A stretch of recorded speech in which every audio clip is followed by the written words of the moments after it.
Several years ago, I suffered a small stroke which I was lucky enough to walk away from at only the cost of many of my long-term memories. It fragmented that part of my meat hard drive to the point that I had to relearn much of my teenage and early adult life, from photos and exposing myself to those people and places again. Sometimes my memories are spans of imagination to bridge the gaps.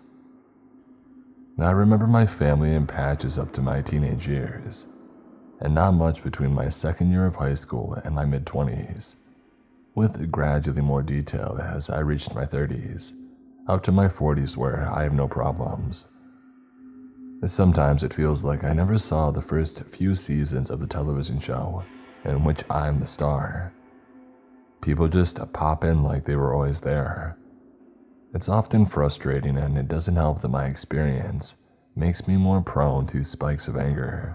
I don't live where I lived those dead patches of my life, so there are literally hundreds of people from that time who exist as either ghosts, abstract feelings, or not at all. I visit the hometown every so often to put flowers on my parents' graves and try to remember when and how they died. I keep in touch with my estranged sister, whose memories of family are tainted by her bad experiences and resentment toward our parents. My only window into that world is through my younger sister, who I wouldn't keep up with if not for our shared family. She lives in my old hometown, and our age difference is such that we knew many of the same people. Most of those people have moved away, but some planted roots less than a mile from where they grew up. For some reason, those are the people that I know best, through talking to them even though they probably played little or no role in my real life. And people will approach me every so often there, and in my own adopted city, I'll have no idea who they are. People sometimes get mad at me for insulting them that way. I've had ex-girlfriends slap me, and close buds walk off angry because they don't understand my situation. Some think that it's a joke. Sometimes it is sad, but other times it can be downright scary. I was sitting in a pizza joint in the business district of Trenton, Delphia, working on something among the lunchtime crowd, when someone sat down in the empty chair opposite of me. I looked up from my work and automatically began the process of a threat assessment and identification. For me, it had become a practice. Usually it's someone I know, and I'll act like most people. If I don't immediately recognize the face but they seem to know me, I'll try to index them in my patchwork brain somehow. This was someone that I didn't know, but might have seen many times. Older, 50s, a male, stocky, grinning, with confidence leaning on his elbows, leaning forward indicating that he was acquaintance with me. The eyes are familiar. My index traces to that to a feeling of unease. He's not an ugly person, but his gaze is severe. He wears a suit here like it's a costume, because his posture isn't good for the cut of the blazer. That smile is not entirely pleasant, except that he's trying to make it seem so. This process took me about 3 seconds, which is just long enough to seem like an awkward pause, because he says nothing at first. He just waits for what I guess is an automatic reaction. Now, I'm in a pre-pandemic crowd, pressed in close enough to smell the entire menu, and overhear a dozen life stories and woes if I had the want to do so I'm not feeling threatened, but uneasy. After a few more seconds, I actively stop blinking to see how long it'll be before we start this conversation. He breaks in, goes first. "You don't recognize me, do you, Jimmy?" His smile broadens, and I can't help but admire an expensive rack of teeth that I think might be more appropriate inside the head of a mule. The skin over his forehead wrinkles, carrying 2 plucked but pulp eyebrows along the slope. This helps me because nicknames are great context clues. My parents called me James. My colleagues and current friends called me Jim. My sister calls me Jimbo Dumbo because she's an idiot. Only people from back home in that gray zone of time called me Jimmy. My sub-processor brain keeps working. My face neutral, I replied with the usual. Oh, sorry, no, I have a bad memory for faces. That frickin' smile is trying to split his lips off his face. His eyes narrow to a severe degree and they glisten with tears pressing out between the lids. He blushes hard like I had slapped him. It's honestly creepy but proves my abstract memory of this clown is accurate. I don't frickin' think so, Jimmy. This is you now, huh? Not sure what to say to that, he's starting to hold himself together, putting pressure on his elbows and bringing himself across the center of the table, with his bullet-topped, crazy person face nearing the edge of my laptop. That flimsy barrier gives me a little comfort, but not much. This is me now. I'm in a suit, minus the jacket that I left in my car. I'm 30 years, 50 pounds, and a lifetime of experience beyond whatever the heck he's thinking of as then. But seeing how he's wearing a suit that he probably digs out only for job interviews, weddings, and court appearances, looking like he's either seething or suffering from impacted bowel, I could easily dismiss the air of contempt in his statement. I am me as I always was, I guess. This was the best that I could do for a while. The brain needs work to give me something to work with. He says, I didn't think that I would ever run into you again, Jimmy. I bet you hoped I never would. I thought, I just told you that I don't recognize you. Practiced this in a mirror, did ya? His face is not in my nightmare directory. He's not one of the dozens of images that I only see in those lucid dreams that makes fantasy with suppressed or fractured memories. Usually about bad people or events. A breakup, losing my parents. A couple of bad beatings that I suffered in school from students at the local clown college. But this wasn't anyone there. I heard you got sick. You have a breakdown or something. I said what I was thinking. Clearly you're not an old friend. What do you want? Instead of splitting off his skull like a hot kernel of corn, his face suddenly went slack. His cheeks fell and his brow unraveled. The eyes, still narrow, softened to consider my response. I can't even tell if you're messing with me, he said in a low grumble. He sat back and planted his palms on the table, eyes scanning the dusty rafters of the pizza place and whatever the heck he was on about. It was the way that his right pinky bent against the tabletop that unlocked something in my head. It was bent at an odd angle. The ring finger was weird too. They had been broken a long time ago and not properly set. It was that and the phantom pain in my cheek, and the neck that connected the threads in my head, but not enough to give me a name or a place or a time. I just knew that he was dangerous. When I get into those rare situations, I have to stave off a panic attack. It's a lot like arriving at work to suddenly remember that you have a big presentation to give, or that dream where you're in the finals week but you never attended class. You smug and selfish, he growled, his fingertips pressed down on the checkerboard tablecloth. If I saw you anywhere else, on the street, in an alley, back home maybe behind the school, I would end you. That last part drew with it some ancient hatred that broke past the practiced facade that he perfected in front of a mirror for probably many years. There was something evil but honest on that face, reflecting a truth in his heart about me. In front of me was a mystery from inside the dead space of my past. My face burned and I held my hands behind my monitor when they started to tremble. Something about this guy's face displayed all the bad men in my life that I had forgotten. All the hidden dangers among the enemies that I may have made and forgotten. It's like I had slipped on the skin suit of some kid who died at age 23. And while that kid may have met this guy and clearly not hit it off with him, the skin suit's current occupant had literally never met him before. Under less hostile circumstances, I would have tried to explain that my gaps were not chosen. I happen to remember a Thanos snap of memories from certain times in my life. I only know certain people existed in those gaps, because I have a sense of object permanence that suggests they came to me from somewhere. All I could do was shake my head slowly, maintain eye contact, and watch for sudden movements. Aware that others were tuning into our intimate reunion, the man worked to pack all of his anger back into himself. It was hard, but he managed to put the toxic paste back in the tube and sat back. It gave me a better look at the old suit that fit him better 10 extra pounds ago, the new tie that someone gave him, maybe for whatever brought him to town. His face fell into an expression of disappointment, like this was a moment he had dreamed of, and it was wasted because of a dozen witnesses. And then he shot up out of the chair and left the restaurant. He didn't even order. I sat there lost for what I had been doing in the first place. Took my time to stop the trembling in my hand and the sparks in my head, and I made my way to my car.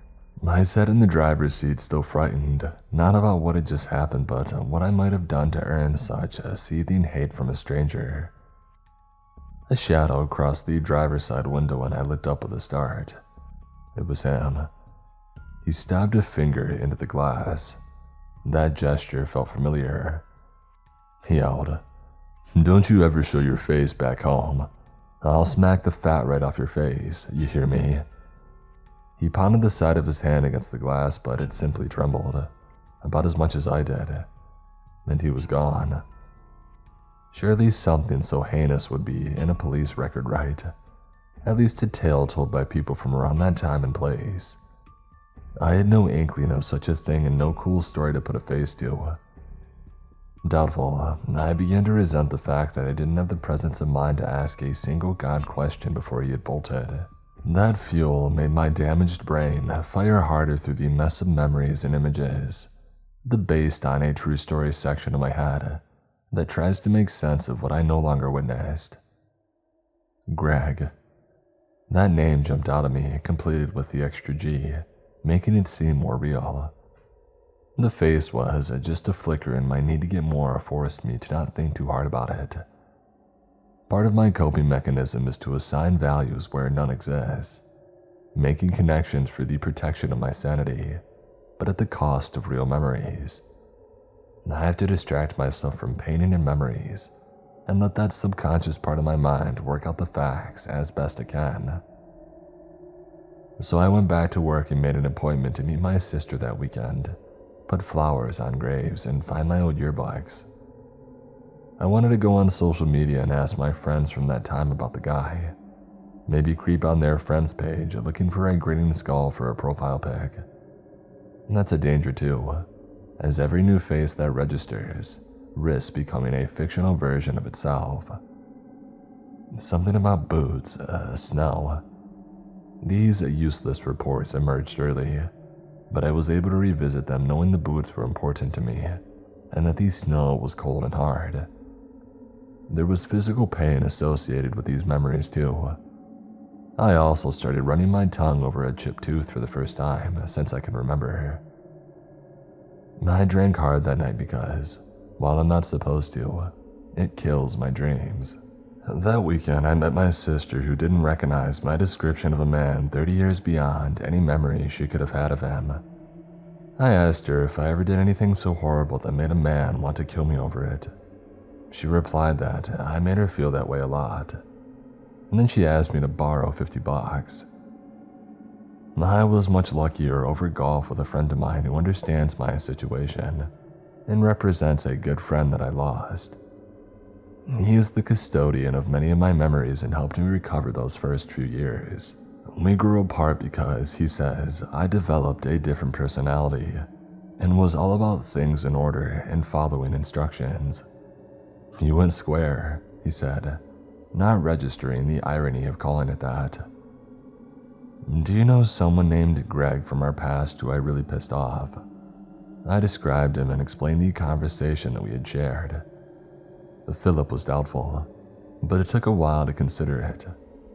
As he did, I asked my random evidence, a favorite pair of boots, wintertime in the snow, being thrown into it and chipping a tooth maybe.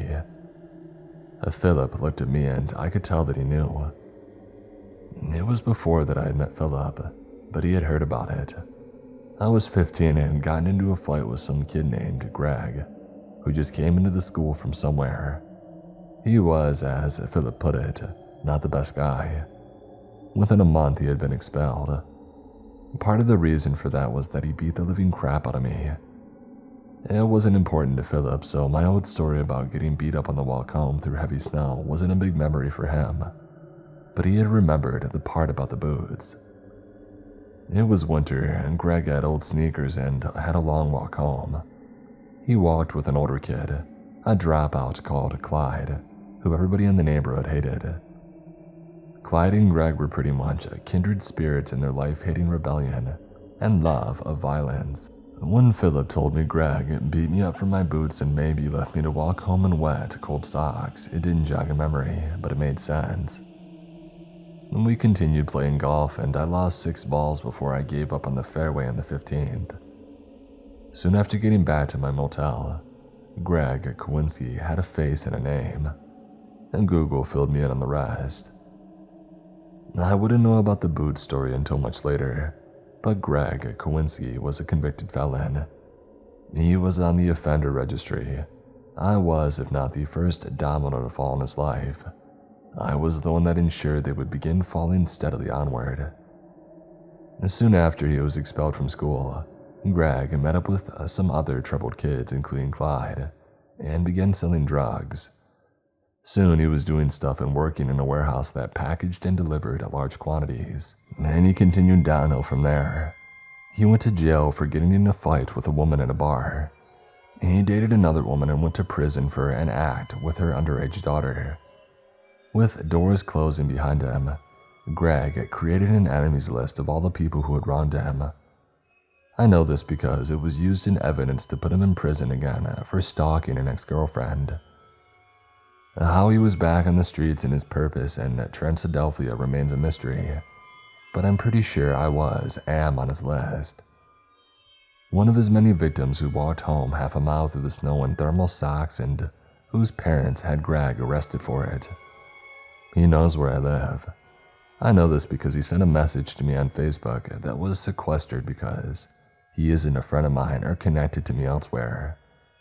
He quoted my address and added, "See you sometime." That was over a year ago. I've locked on my social media since then, especially after he started liking pictures of my wife and sister. I hate going home again now. I hate going to the old haunts, even ones in public, because I don't want to see his face. I'm at a point now where the gap in knowledge has narrowed to the point that seeing him again may fill in all the details of that beatdown. Somehow, I think remembering it frightens me more than the risk of anything he would try to do to me. I'm going to begin by saying that in my opinion, both of these incidents are pretty minor and I don't think they really bother me in the long run. I grew up in the Seattle area and spent a decent amount of time walking around different neighborhoods with my parents as a kid. As I got older, I went out late to concerts and whatnot till after midnight from the age of 17, and never really felt unsafe. When my wife, then girlfriend, eventually went to the city with me, my opinion changed. She would often get creepy looks and would get approached and hassled several times when I wasn't around. This made me realize how me being an adult man made it hard for me to see how dangerous the city can be. This brings me to 2 events that I experienced when I was between the age of 8 and 12. I'm guessing that I was targeted because I was a kid, and was far enough from my parents that the people that targeted me felt safe doing so. The first incident was in Seattle's University District. It's a cool neighborhood in North Seattle with a lot of college students and small restaurants and businesses, but also a lot of homeless people. As I remember, my mom and dad and I were walking down the sidewalk in a busy area in the early afternoon. I honestly have no actual memory of this, but my parents suddenly started freaking out and said, "A man," and grabbed me and ran his finger across my throat like a knife. My dad was mad, but the guy somehow let go of me and booked it away so fast that they barely saw him. I kind of remember seeing him and being picked up by those could be false memories. The whole thing is strange to me mostly because I can't believe I didn't feel that anything unusual had happened till my parents had told me that it did. And why would this guy just do that and then leave? Apparently, he looked homeless, and I've been yelled at by homeless people before, but pretty rarely. but why would he do such an oddly specific thing to me? The second incident is less odd and mostly just sad. I'm not even sure you can definitively say that it was an act of aggression. This was when I was a couple of years older than the first incident, 13 at the oldest. My friend and I were walking well ahead of my mom at Myrtle Edwards Park.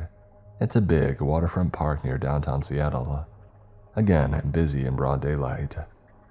This middle-aged lady with Down syndrome suddenly started walking towards us with a pair of scissors. From her appearance, I think she was homeless. I remember her kind of stabbing at us with the scissors, but she honestly might have just been sort of holding them at blade first. We all got away ASAP and my mom called the police. Maybe more to get the lady help than anything, but I guess that she might have hurt someone. This one hits me because it's just really sad that she was out, disoriented like that with no support. Please let's not see each other again, finger guy and scissors lady. At least not till you're in a better place and get the help you need. Moral of the story: watch yourself in the city and don't be too hard on homeless folk. They can be dangerous, but I still think both these people were just really out of it, rather than being bad or meaning harm.